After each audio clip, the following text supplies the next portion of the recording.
Now I'm going to go ahead and SSH in to HASviolet.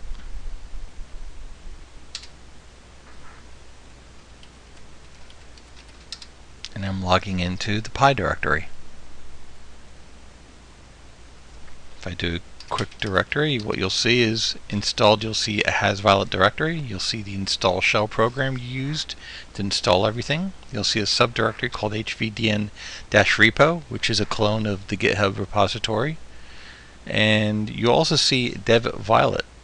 If you put the word space DEV, you'll also download the development directory and create a working directory in the Pi directory for you to take a look at what we're working on currently in development. Mind you, anything at dev-violet is at your own risk. We do not guarantee anything about it. But we're going to focus on what's stable, which is in the HASviolet subdirectory. So we'll go into the HASviolet subdirectory. If we do a directory of it, what you'll see is a couple of the main files you'll find in here. The font5x8.bin file, that's actually used for the OLED display on the Adafruit radio bonnet hat.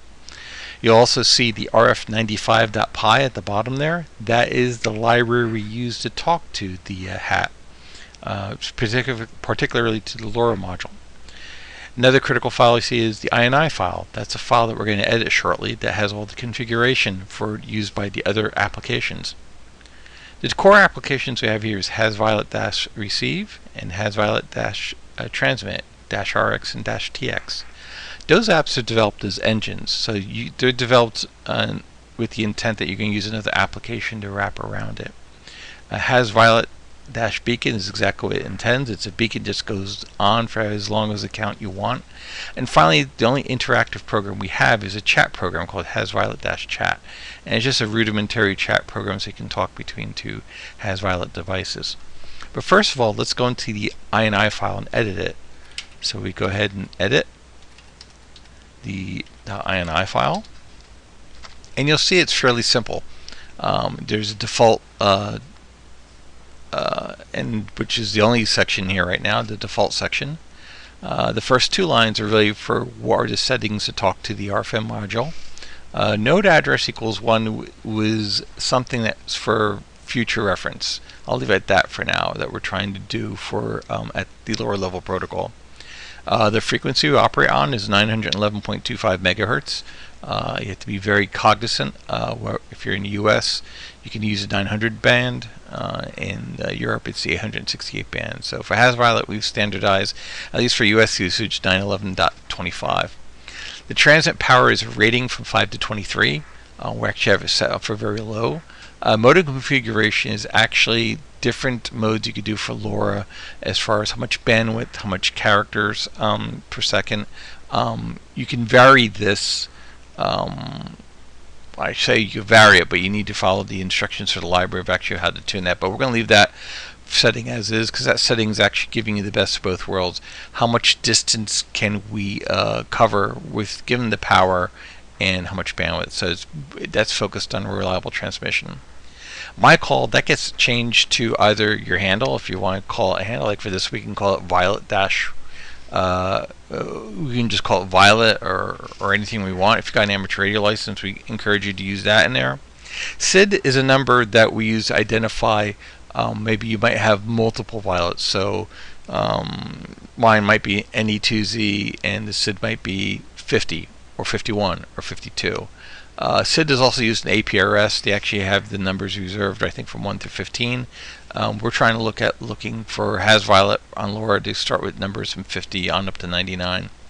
And then beacon is a default text you'd use if you're running the HASviolet beacon program. So the default we have is quack quack here.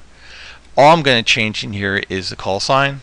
So I'm going to put in my call in here, and space is perfectly allowed. In fact, we want to make this all capitals. Oop.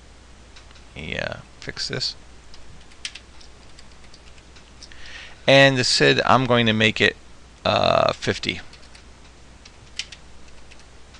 And I'm going to leave the beacon. I could change the beacon from quack quack to, since I have an amateur radio license, I'm going to use a standard phrase you'll see people use, which would be it's actually left over from the CW days, which would be VVV DE, as in this is NE2Z-50.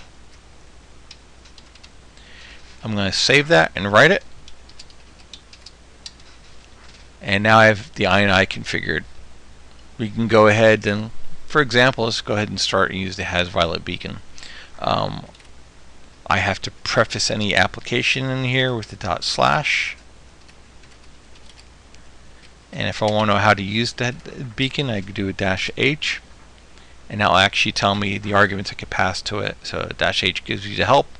-C is to count how many times you want the message to be repeated, and that message could be what's already canned from the INI file, or you can actually specify it with -M. And -T is the amount of seconds in between repeating the message. So I'm going to go ahead and do HASviolet. I'll do it for a count of 3. I'm going to tell it to do it every 3 seconds. And I'm just going to have it go with the default messages that's in there. So for the default message, I'll go ahead and return. And what you'll see there is on the left hand side, I'm saying NE2Z-50, that's me. And then the greater sign is to point to what destination is. So since I'm beaconing out, I just use the word beacon. And then the actual message being sent is VVVDE NE2Z-50. And that's it for the brief introduction of getting your INI configured and actually setting out an initial beacon message. Thanks for your attention, and we'll look forward to catch you in the next video. Bye-bye.